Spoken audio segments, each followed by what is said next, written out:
Did you know one of the most celebrated doctors in American history perfected his surgeries by cutting into black women over and over while they screamed?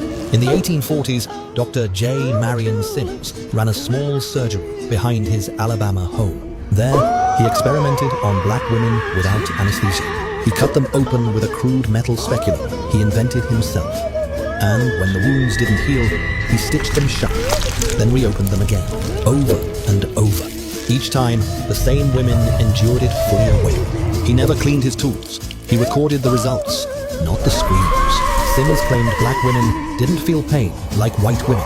That lie still poisons medicine today, where black pain is often ignored, downplayed, or dismissed. He was honored with statues and titles, but his legacy isn't science. It's suffering, and its shadow still haunts hospitals today.